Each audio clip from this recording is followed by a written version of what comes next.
making this speech without a teleprompter because the teleprompter is not working. I feel very happy to be up here with you nevertheless, and that way you speak more from the heart. I can only say that whoever's operating this teleprompter is in big trouble.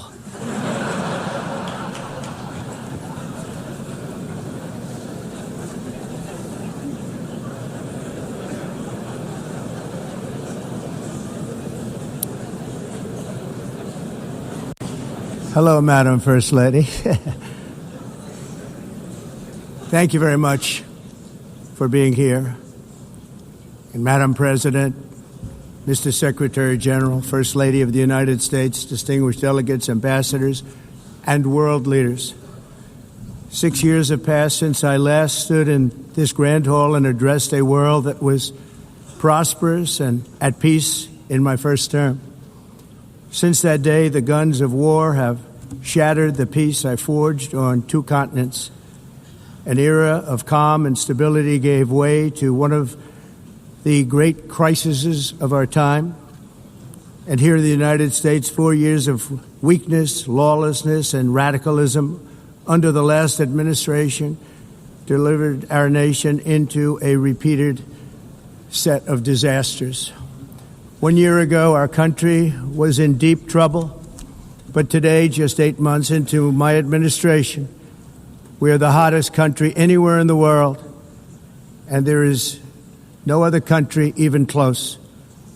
America is blessed with the strongest economy, the strongest borders, the strongest military, the strongest friendships, and the strongest spirit of any nation on the face of the earth. This is indeed the golden age of America. We are rapidly reversing the economic calamity we inherited from the previous administration, including ruinous price increases and record-setting inflation like we've never had before. Under my leadership, energy costs are down, gasoline prices are down, grocery prices are down, mortgage rates are down, and inflation has been defeated. The only thing that's up is the stock market, which just hit a record high. In fact, it hit a record high 48 times in the last short period of time. Growth is surging, manufacturing is booming. The stock market, as I said, is doing better than it's ever done. And all of you in this room benefit by that. Almost everybody. And importantly, workers' wages are rising at the fastest pace in more than 60 years. And that's what it's all about, isn't it? In 4 years of President Biden, we had less than $1 trillion of new investment into the United States. In just 8 months since I took office, we have secured commitments and money already paid for $17 trillion. Think of it, 4 years, less than $1 trillion, 8 months, much more than $17 trillion is being invested in the United States, and it's now pouring in from all parts of the world. We've implemented the largest tax cuts in American history and the largest regulation cuts in American history, making this once and again the best country on earth to do business. And many of the people in this room are investing in America, and it's turned out to be an awfully good investment during this 8-month period. In my first term, I built the greatest economy in the history of the world. We had the best economy ever, history of the world. And I'm doing the same thing again, but this time it's actually much bigger and even better.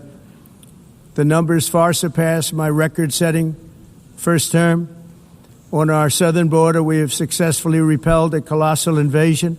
And for the last 4 months, and that's 4 months in a row, the number of illegal aliens admitted and entering our country has been 0. Hard to believe, because if you look back just a year ago, it was millions and millions of people pouring in from all over the world, from prisons, from mental institutions, drug dealers, All over the world they came. They just poured into our country with the ridiculous open border policy of the Biden administration. Our message is very simple. If you come illegally into the United States, you're going to jail, or you're going back to where you came from, or perhaps even further than that. You know what that means.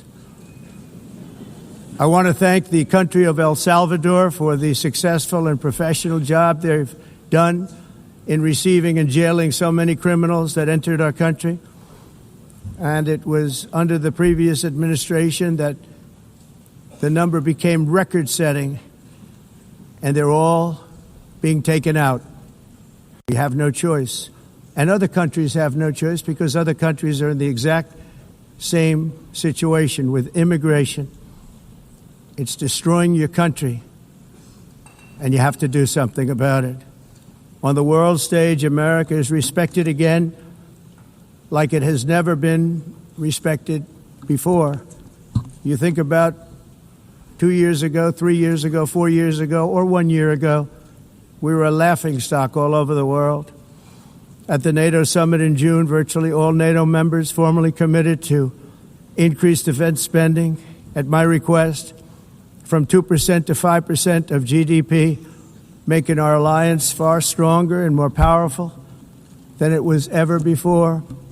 In May, I traveled to the Middle East to visit my friends and rebuild our partnerships in the Gulf, and those valued relationships with Saudi Arabia, Qatar, and the UAE and other countries are now, I believe, closer than ever before.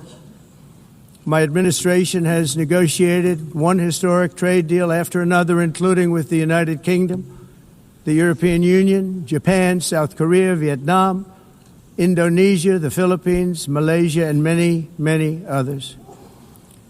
Likewise, in a period of just 7 months, I have ended 7 unendable wars. They said they were unendable. You're never going to get them solved. Some were going for 31 years, 2 of them, 31, think of it, 31 years. One was 36 years. One was 28 years. I ended 7 wars. And in all cases, they were raging with countless thousands of people being killed. This includes Cambodia and Thailand, Kosovo and Serbia, the Congo and Rwanda, a vicious, violent war that was, Pakistan and India, Israel and Iran, Egypt and Ethiopia, and Armenia and Azerbaijan. It included all of them. No president or prime minister, and for that matter, no other country has ever done anything close to that. And I did it in just 7 months. It's never happened before. There's never been anything like that. I'm very honored to have done it. It's too bad that I had to do these things instead of the United Nations doing them. And sadly, in all cases, the United Nations did not even try to help in any of them. I ended 7 wars, dealt with the leaders of each and every one of these countries, and never even received a phone call from the United Nations offering to help in finalizing the deal.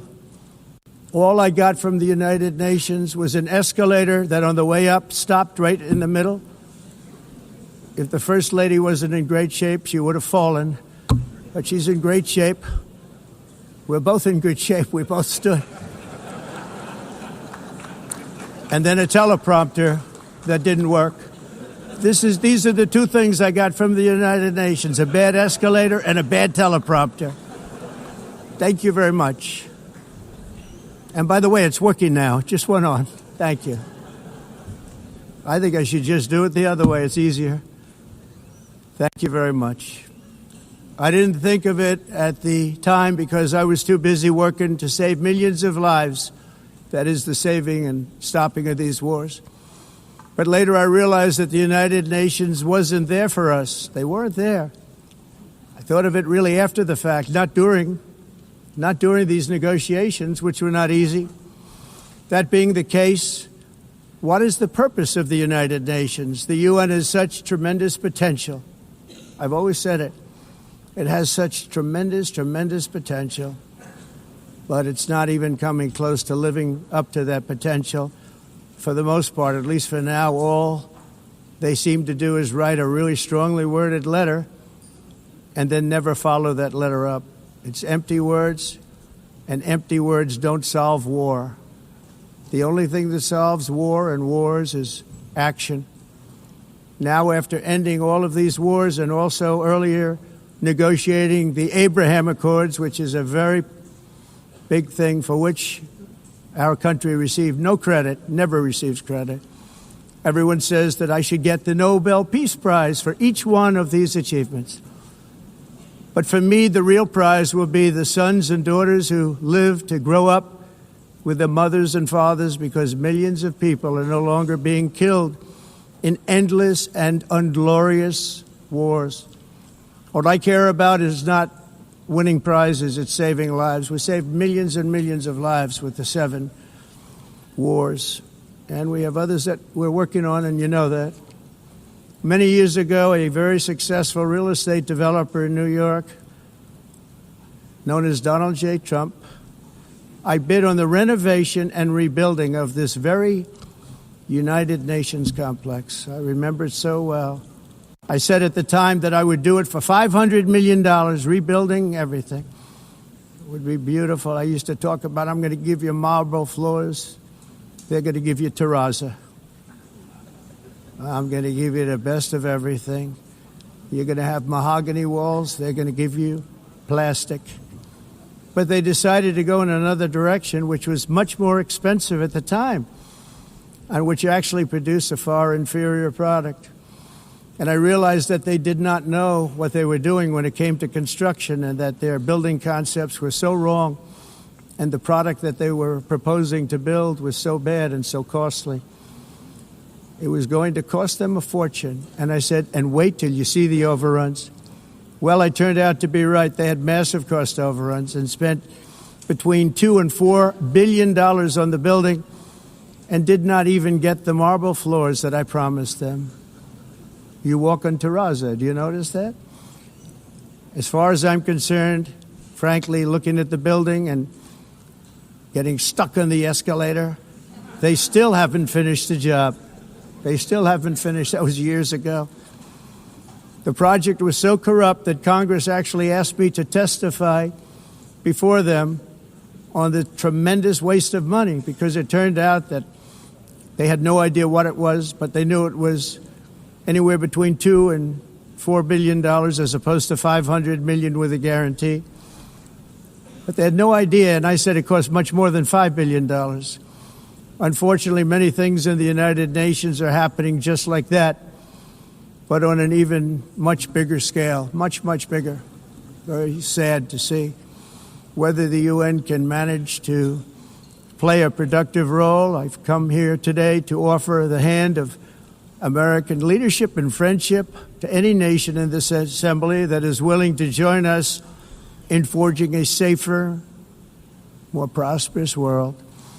And it's a world that we'll be much happier with. A dramatically better future is within our reach.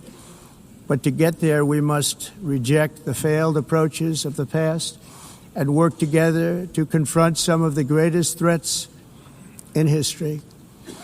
There is no more serious danger to our planet today than the most powerful and destructive weapons ever devised by man, of which the United States, as you know, has many. Just as I did in my first term, I've made containing these threats a top priority, starting with the nation of Iran. My position is very simple. The world's number one sponsor of terror can never be allowed to possess the most dangerous weapon. That's why shortly after taking office, I sent the so-called Supreme Leader a letter making a generous offer. I extended a pledge of full cooperation in exchange for a suspension of Iran's nuclear program. The regime's answer was to continue their constant threats to their neighbors and U.S. interests throughout the region, and some great countries that are right nearby. Today, many of Iran's former military commanders, in fact, I can say almost all of them, are no longer with us. They're dead. And 3 months ago, in Operation Midnight Hammer, 7 American B-2 bombers dropped the 14 30,000-pound each bombs on Iran's key nuclear facilities, totally obliterating everything. No other country on earth could have done what we did. No other country has the equipment to do what we did. We have the greatest weapons on earth. We hate to use them. But we did something that for 22 years people wanted to do. With Iran's nuclear enrichment capacity demolished, I immediately brokered an end to the 12-day war, as it's called, between Israel and Iran, with both sides agreeing to fight no longer. As everyone knows, I have also been deeply engaged in seeking a ceasefire in Gaza. Have to get that done. Have to get it done. Unfortunately, Hamas has repeatedly rejected reasonable offers to make peace. We can't forget October 7th, can we? Now, as if to encourage continued conflict, some of this body is seeking to unilaterally recognize a Palestinian state. The rewards would be too great for Hamas terrorists for their atrocities. This would be a reward for these horrible atrocities, including October 7th, even while they refuse to release the hostages or accept a ceasefire. Instead of giving to Hamas and giving so much, because they've taken so much, they have taken so much. This could have been solved so long ago. But instead of giving in to Hamas's ransom demands, those who want peace should be united with one message: release the hostages now. Just release the hostages now. Thank you.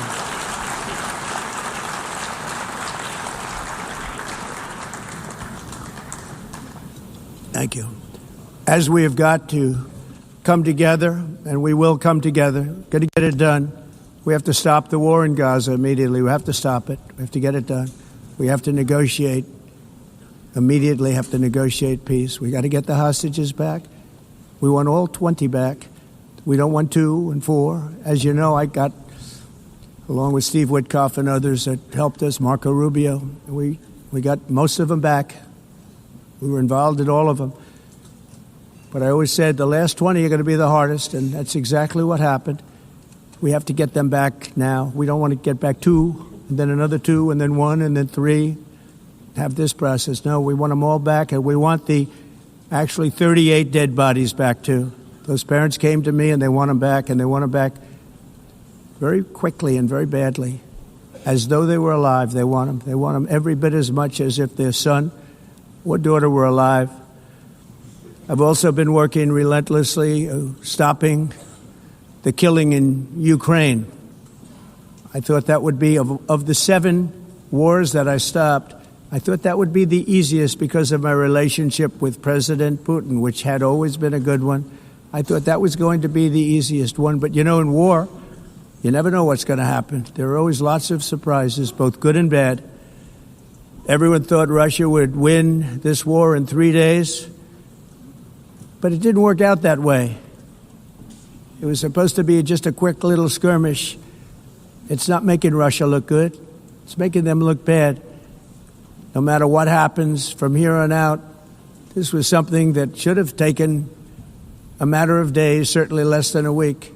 And they've been fighting for 3.5 years and killing anywhere from 5,000 to 7,000 young soldiers, mostly soldiers, on both sides, every single week, from 5,000 to 7,000 dead young people, and some in cities, much smaller numbers, where rockets are shot, where drones are dropped.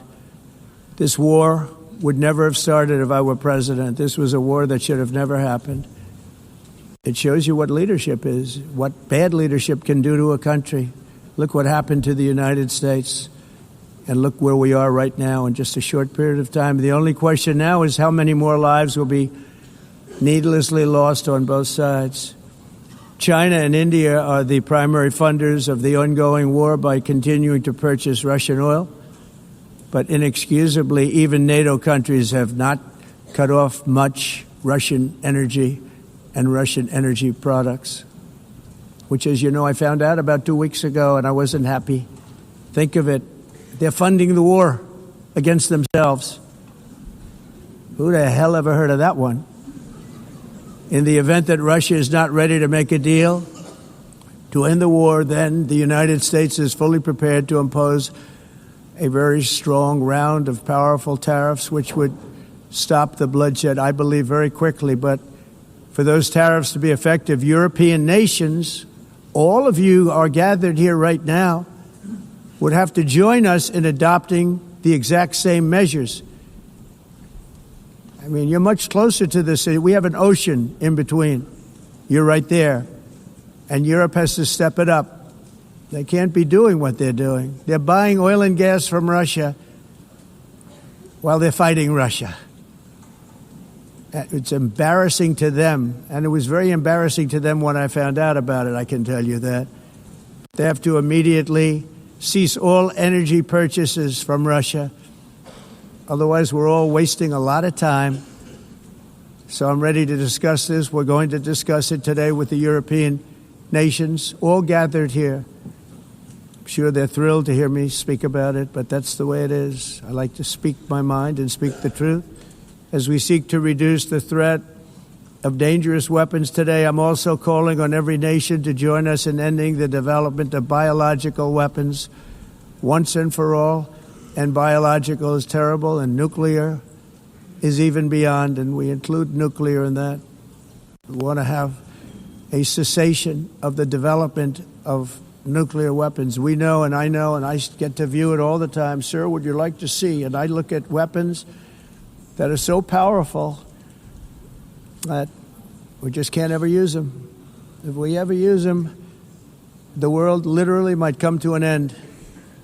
There would be no United Nations to be talking about. There would be no nothing. Just a few years ago, reckless experiments overseas gave us a devastating global pandemic. Yet despite that worldwide catastrophe, many countries are continuing extremely risky research into bioweapons and man-made pathogens. This is unbelievably dangerous. To prevent potential disasters, I'm announcing today that my administration will lead an international effort to enforce biological weapons convention, which is going to be meeting with the top leaders of the world by pioneering an AI verification system that everyone can trust. Hopefully the UN can play a constructive role, and it will also be one of the early projects under AI. Let's see how good it is, because a lot of people are saying it could be one of the great things ever, but it also can be dangerous, but it can be put to tremendous use and tremendous good, and this would be an example of that. Not only is the UN not solving the problems it should, too often, it's actually creating new problems for us to solve. The best example is the number one political issue of our time, the crisis of uncontrolled migration. It's uncontrolled. Your countries are being ruined. The United Nations is funding an assault on Western countries and their borders. In 2024, the UN budgeted $372 million in cash assistance to support an estimated 624,000 migrants journeying into the United States. Think of that. The UN is supporting people that are illegally coming into the United States, and then we have to get them out. The UN also provided food, shelter, transportation, and debit cards to illegal aliens. Can you believe that? On the way to infiltrate our southern border. Millions of people came through that southern border. Just a year ago, millions and millions of people were pouring in, 25 million altogether over the 4 years of the incompetent Biden administration. And now we have it stopped, totally stopped. In fact, they're not even coming anymore because they know they can't get through. But what took place is totally unacceptable. The UN is supposed to stop invasions, not create them and not finance them. In the United States, we reject the idea that mass numbers of people from foreign lands can be permitted to travel halfway around the world, trample our borders, violate our sovereignty, cause unmitigated crime, and deplete our social safety net. We have reasserted that America belongs to the American people, and I encourage all countries to take their own stand in defense of their citizens as well. You have to do that because I see it. I'm not mentioning names. I see it, and I can call every single one of them out. You're destroying your countries. They're being destroyed. Europe is in serious trouble. They've been invaded by a force of illegal aliens like nobody's ever seen before. Illegal aliens are pouring into Europe. Nobody is ever, and nobody's doing anything to change it, to get them out. It's not sustainable. And because they choose to be politically correct, they're doing just absolutely nothing about it. And I have to say, I look at London, where you have a terrible mayor, terrible, terrible mayor, and it's been so changed, so changed. Now they want to go to Sharia law, but you're in a different country. You can't do that. Both the immigration and their suicidal energy ideas will be the death of Western Europe if something is not done immediately. This cannot be sustained. What makes the world so beautiful is that each country is unique. But to stay this way, every sovereign nation must have the right to control their own borders. You have the right to control your borders, as we do now, and to limit the sheer numbers of migrants entering their countries and paid for by the people of that nation that were there and that built that particular nation at the time. They put their blood, sweat, tears, money into that country, and now they're being ruined. Proud nations must be allowed to protect their communities and prevent their societies from being overwhelmed by people they have never seen before, with different customs, religions, with different everything. Where migrants have violated laws, lodged false asylum claims, or claimed refugee status for illegitimate reasons, they should, in many cases, be immediately sent home. And while we will always have a big heart for places and people that are struggling and truly compassionate, answers will be given. We have to solve the problem, and we have to solve it in their countries, not create new problems in our countries. And we are very helpful to a lot of countries that are just not able to send their people anymore. They used to send them to us in caravans of 25,000, 30,000 people each. These massive caravans of people pouring into our country, totally unchecked and unvetted. But not anymore. According to the Council of Europe, in 2024, almost 50% of inmates in German prisons were foreign nationals or migrants. In Austria, the number was 53% of the people in prisons were from places that weren't from where they are now. In Greece, the number was 54%, and in Switzerland, beautiful Switzerland, 72% of the people in prisons are from outside of Switzerland. When your prisons are filled with so-called asylum seekers who repaid kindness, and that's what they did, they repaid kindness with crime, it's time to end the failed experiment of open borders. You have to end it now. See, I can tell you, I'm really good at this stuff. Your countries are going to hell. In America, we've taken bold action to swiftly shut down uncontrolled migration. Once we started detaining and deporting everyone who crossed the border and removing illegal aliens from the United States, they simply stopped coming. They're not coming anymore. We're getting a lot of credit, but they're not coming anymore. This was a humanitarian act for all involved, because on the trips up, thousands of people a week were dying. Women were being raped. Nobody's ever seen anything like it. Raped, horribly beaten, raped. On the trip up, the journey up, it was a long walk. It was a long, arduous journey, indeed. And it was also a historic victory against human trafficking throughout the region. What we did was a victory, and we saved so many lives of people that wouldn't make the journey. That journey was loaded up with death. Loaded up with death. Dead bodies all along the roads of jungles to get up. They go through jungles, they go through areas so hot you couldn't breathe. They were dying of suffocation, areas so hot that you couldn't breathe. dead bodies all over. By them not coming, we're saving tremendous numbers of lives. My people have done a fantastic job in doing what they did, and the American public agrees with it. I mean, I was very proud to see this morning I have the highest poll numbers I've ever had. Part of it is because of what we've done on the border. I guess the other part is what we've done on the economy. Joe Biden's policies empowered murderous gangs, human smugglers, child traffickers, drug cartels, and prisoners from all over the world.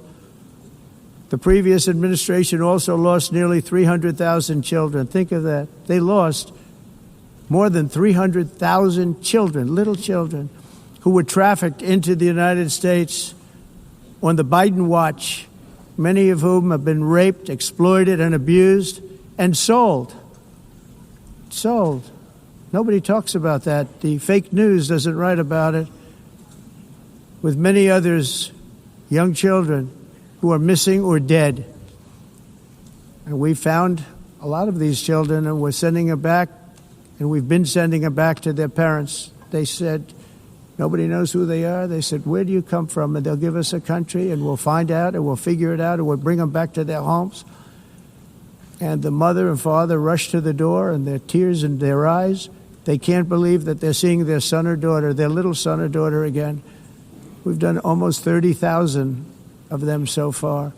Any system that results in the mass trafficking of children is inherently evil.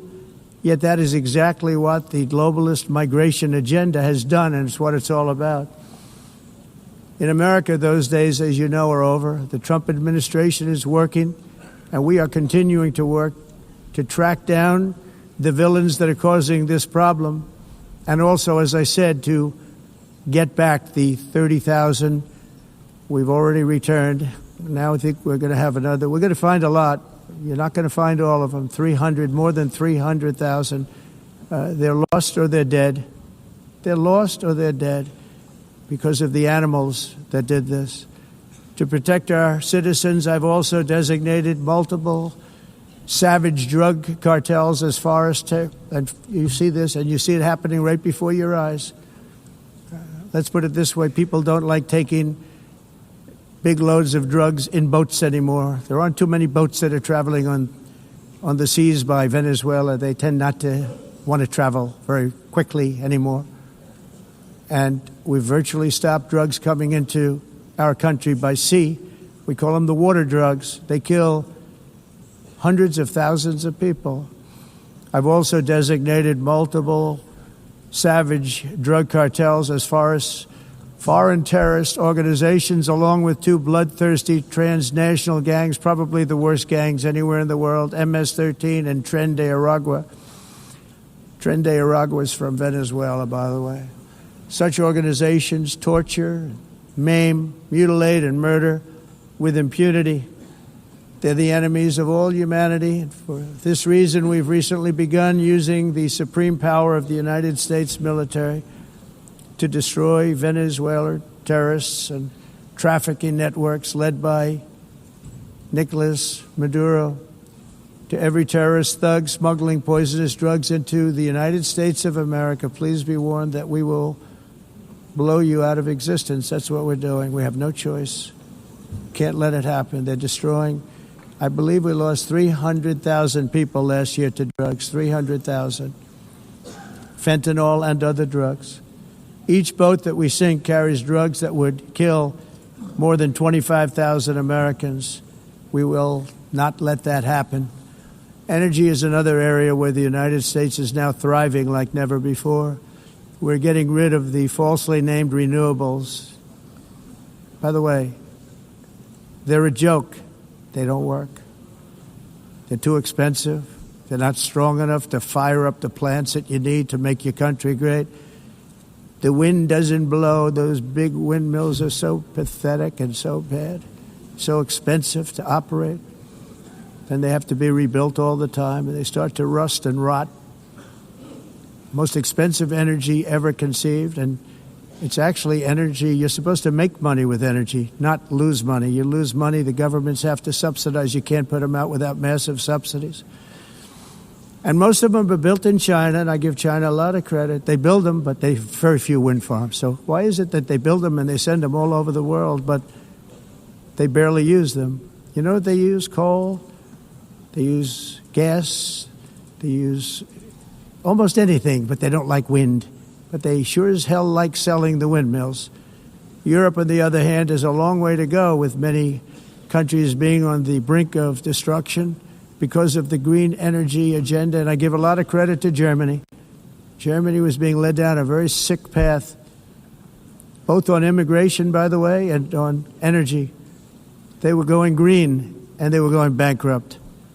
And the new leadership came in, and they went back to where they were, with fossil fuel and with nuclear, which is good. It's now safe, and you can do it properly. But they went back to where they were, and they opened up a lot of different plants, energy-producing plants, and they're doing well. I give Germany a lot of credit for that. They've said this is a disaster, what's happening. They were going all green. All green is all bankrupt. That's what it represents. And it's not politically correct. I'll be very badly criticized for saying it, but I'm here to tell the truth. I don't care. It doesn't matter to me. I'm in New York City. I'm feeling a lot safer. Crime, we're getting crime down. And by the way, speaking of crime, Washington, D.C. Washington, D.C. was the crime capital of America. Now it's after 12 days, it's a totally safe city. Everyone's going out to dinner. They're going out to restaurants. Your wife can walk down the middle of the street with or without you. Nothing's going to happen. My people have done a fantastic job. And yes, I called in the National Guard, and the National Guard took care of business, and they weren't politically correct, but they took care of business. We got 1,700 career criminals out, brought them back to where they came from, the countries where they came from, or put them in jails. Washington, D.C. is now a totally safe city again, and I welcome you to come. In fact, we'll have dinner together at a local restaurant, and we'll be able to walk. We don't have to go by an armor-plated vehicle. We'll walk right over there from the White House. They've given up their powerful edge, a lot of the countries that we're talking about, in oil and gas, such as essentially closing the great North Sea oil. Oh, the North Sea, I know it so well. Aberdeen was the oil capital of Europe, and there's tremendous oil that hasn't been found in the North Sea. Tremendous oil. And I was with the Prime Minister I respect and like a lot, and I said, you're sitting with the greatest asset. They essentially closed it by making it so highly taxed that no developer, no oil company can go there. They have tremendous oil left, and more importantly, they have tremendous oil that hasn't even been found yet. And what a tremendous asset for the United Kingdom. And I hope the Prime Minister is listening, because I told it to him 3 days in a row. That's all he heard. North Sea oil, North Sea, because I want to see them do well. I want to stop seeing them ruining that beautiful Scottish and English countryside with windmills and massive solar panels that go 7 miles by 7 miles, taking away farmland. But we're not letting this happen in America. In 1982, the executive director of the United Nations Environmental Program predicted that by the year 2000, climate change would cause a global catastrophe. He said that it will be irreversible, as any nuclear holocaust would be. This is what they said at the United Nations. What happened? Here we are. Another UN official stated in 1989 that within a decade, entire nations could be wiped off the map by global warming. Not happening. You know, it used to be global cooling. If you look back years ago in the 1920s and the 1930s, they said, global cooling will kill the world. We have to do something. Then they said global warming will kill the world. But then it started getting cooler. So now they could just call it climate change, because that way they can't miss. It's climate change. Because if it goes higher or lower, whatever the hell happens, there's climate change. It's the greatest con job ever perpetrated on the world, in my opinion. Climate change, no matter what happens, you're involved in that. No more global warming, no more global cooling. All of these predictions made by the United Nations and many others, often for bad reasons, were wrong. They were made by stupid people that have cost their countries fortunes and given those same countries no chance for success. If you don't get away from this green scam, your country is going to fail. And I'm really good at predicting things, you know. They actually said during the campaign they had a hat, the best-selling hat. Trump was right about everything. And I don't say that in a braggadocious way, but it's true. I've been right about everything. And I'm telling you that if you don't get away from the green energy scam, your country is going to fail. And if you don't stop people that you've never seen before, that you have nothing in common with, your country is going to fail. I'm the president of the United States, but I worry about Europe. I love Europe. I love the people of Europe. And I hate to see it being devastated by energy and immigration. This double-tailed monster destroys everything in its wake, and they cannot let that happen any longer. You're doing it because you want to be nice. You want to be politically correct, and you're destroying your heritage. They must take control strongly and immediately of the unmitigated immigration disaster and the fake energy catastrophe before it's too late. The carbon footprint is a hoax made up by people with evil intentions, and they're heading down a path of total destruction. You know, the carbon footprint, it was a big, big thing a few years ago. I remember hearing about the carbon footprint, and then President Obama would get into Air Force One, a massive Boeing 747, and not a new one, an old one with old engines that spew everything into the atmosphere. He'd talk about the carbon footprint, we must do so. Then he'd get in and he'd fly from Washington to Hawaii to play a round of golf. And then he'd get back onto that big, beautiful plane and he'd fly back and he'd talk about, again, global warming and the carbon footprint. It's a con job. At extreme cost and expense, Europe reduced its own carbon footprint by 37%. Think of that. Congratulations, Europe. Great job. You cost yourself a lot of jobs, a lot of factories closed, but you reduced the carbon footprint by 37%. However, for all of that sacrifice and much more, it's been totally wiped out and then some by a global increase of 54%. Much of it coming from China and other countries that are thriving around China, which now produces more CO2 than all the other developed nations in the world. So all of these countries are working so hard on the carbon footprint, which is nonsense, by the way. It's nonsense. You know, it's interesting. In the United States, we have still radicalized environmentalists, and they want the factories to stop. Everything should stop. No more cows. We don't want cows anymore. I guess they want to kill all the cows. They want to do things that are just unbelievable, and you have it too. But you know, we have a border, strong, and we have a shape, and that shape doesn't just go straight up. That shape is amorphous when it comes to the atmosphere.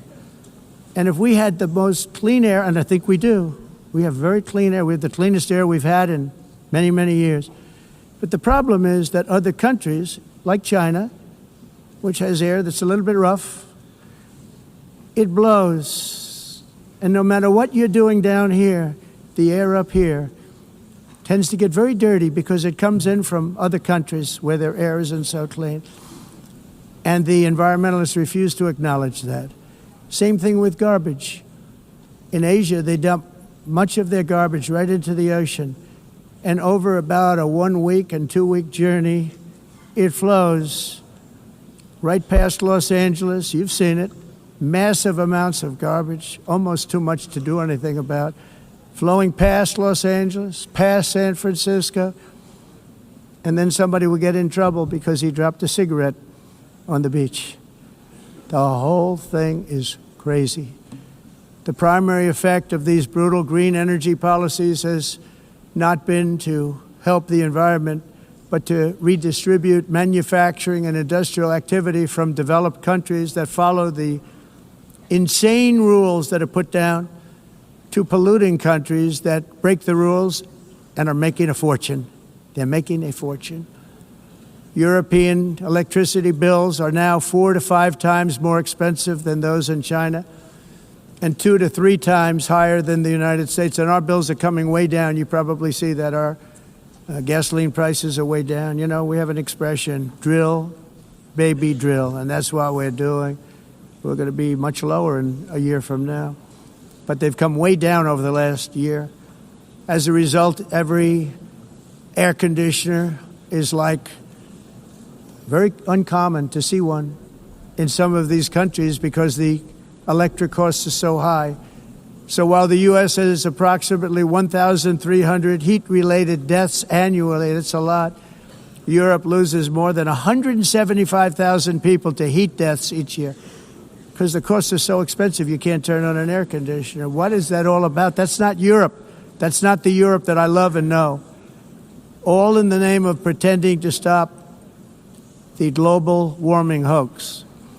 The entire globalist concept of asking successful industrialized nations to inflict pain on themselves and radically disrupt their entire societies must be rejected completely and totally, and it must be immediate. That's why in America I withdrew from the fake Paris Climate Accord, where, by the way, America was paying so much more than every country. Others weren't paying. China didn't have to pay until 2030. Russia was given an old standard that was easy to meet, a 1990 standard. But for the United States, we're supposed to pay like $1 trillion. And I said, this is another scam.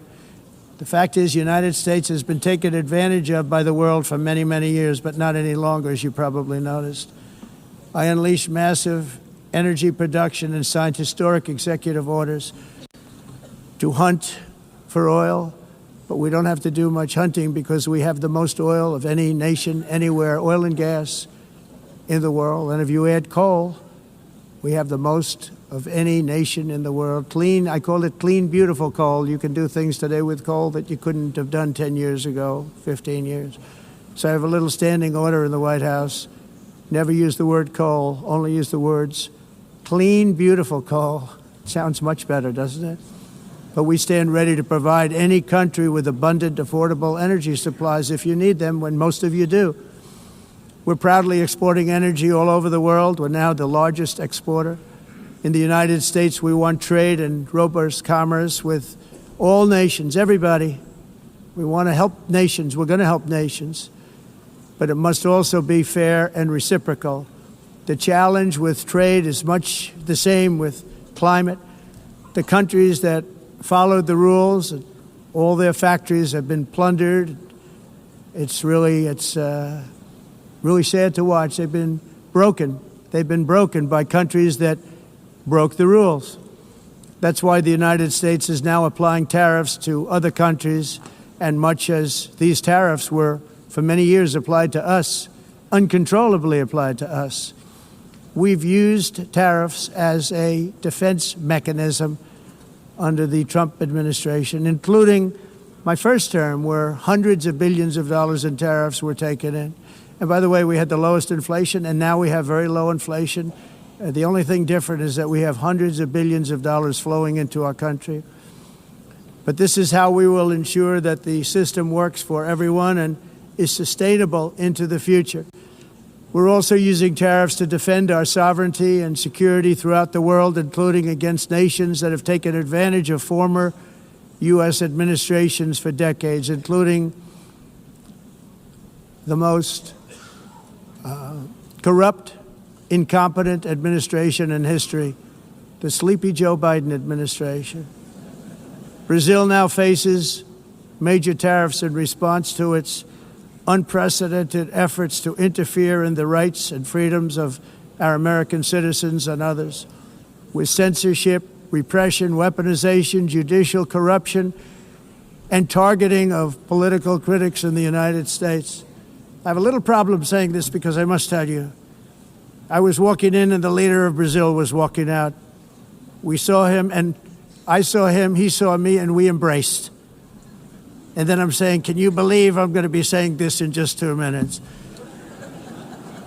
But we actually agreed that we would meet next week. We didn't have much time to talk, like about 20 seconds. They were in retrospect, I'm glad I waited because this thing didn't work out too well. But we did talk. We had a good talk, and we agreed to meet next week, if that's of interest. But he seemed like a very nice man, actually. He liked me, I liked him. But if you, and I only do business with people I like. When I don't like them, I don't like them. But we had, at least for about 39 seconds, we had excellent chemistry. It's a good sign. But also in the past, Brazil, can you believe this, unfairly tariffed our nation, but now because of our tariffs, we are hitting them back, and we're hitting them back very hard. As president, I will always defend our national sovereignty and the rights of American citizens. So I'm very sorry to say this, that Brazil is doing poorly and will continue to do poorly. They can only do well when they're working with us. Without us, they will fail, just as others have failed. It's true. Next year, the United States will celebrate the 250th anniversary of our glorious independence, a testament to enduring power and American freedom and spirit. We will also be proudly hosting the 2026 FIFA World Cup, and shortly thereafter, the 2028 Olympics, which is going to be very exciting. I hope you all come. I hope that countless people from all over the globe will take part of these will be great celebrations of liberty and human achievement, and that together we all can rejoice in the miracles of history that began in July 4th, 1776, when we founded the light to all nations. And it's something really that an amazing thing came out of that date. It's called the United States of America. In honor of this momentous anniversary, I hope that all countries who find inspiration in our example will join us in renewing our commitment, values, and those values, really, that we hold so dear. Together, let us defend free speech and free expression. Let us protect religious liberty, including for the most persecuted religion on the planet today. It's called Christianity. And let us safeguard our sovereignty and cherish qualities that have made each of our nations so special, incredible, and extraordinary. In closing, I just want to repeat that immigration and the high cost of so-called green renewable energy is destroying a large part of the free world and a large part of our planet. Countries that cherish freedom are fading fast because of their policies on these two subjects. You need strong borders and traditional energy sources if you are going to be great again. Whether you have come from north or south, east or west, near or far, every leader in this beautiful hall today represents a rich culture, a noble history, and a proud heritage that makes each nation majestic and unique, unlike anything else in human history or any other place on the face of the earth. From London to Lima, from Rome to Athens, from Paris to Seoul, from Cairo to Tokyo and Amsterdam to right here in New York City, we stand on the shoulders of the leaders and legends, generals and giants, heroes and titans who won and built our beloved nations, all of our nations, with their own courage, strength, spirit, and skill. Our ancestors climbed to mountains, conquered oceans, crossed deserts, and trekked over wide open plains. They charged into thunderous battles, plunged into grave dangers, and they were soldiers and farmers and workers and warriors and explorers and patriots. They built towns into cities, tribes into kingdoms, ideas into industries, and small islands into mighty empires. You're a part of all of that. They were champions for their people who never gave up and who never, ever gave in. Their values defined our national identities. Their visions forged our magnificent destiny. Everybody in this room is a part of it in your own way. Each of us inherits the deeds and the myths, the triumphs, the legacies of our own heroes and founders who so bravely showed us the way. Our ancestors gave everything for homelands that they defended with pride, with sweat, with blood, with life, and with death. Now the righteous task of protecting the nations that they built belongs to each and every one of us.